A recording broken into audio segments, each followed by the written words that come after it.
Most people are followers, treading the beaten path. Those who chart a new course are rare indeed. It is easy to go down a pathway and difficult to cut one. The latter entails hard work. Many a difficulty, many an obstacle is to be encountered. Only thereafter does the road get led. Building a road presupposes deep thinking as also profound research. One might draw up an estimate, but then research is not everyone's cup of tea. This is the very reason why one just starts tracking the path that lies ahead.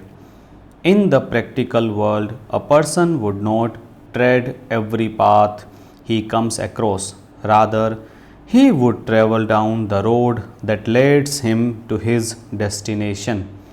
In the world of religion, a person chooses any path. There is but one religion and one religious path. But in the practical field, religion has been given varied forms.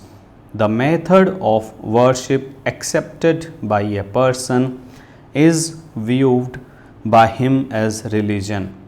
Truly speaking, methods of worship are the body. Religion is in absorption in itself. Religion is an attitude of turning away from passion, and religion is being passion free.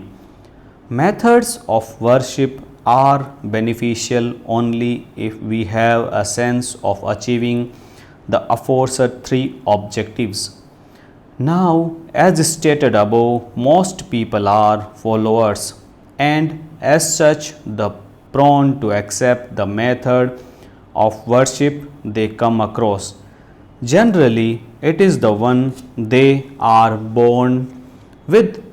A person follows the religious values of the family and community he is born into. His urge for conducting any semblance of such is negligible. Even otherwise, it is rare indeed. In such circumstances, they were molded by the environment they found themselves in and the values they imbibed. Some practice religion with cattle drums and timbrels. Some have reduced religion to incense, lamp, and joss sticks. It is not just Indians but foreigners too who would be inclined to praise their religion when asked about it. One might scrub the body and make it glow, but the religion equated with self and passion freeness is a rare sight indeed. Hence, rising above the propensity to follow the beaten path of religion, be research focused. Thank you.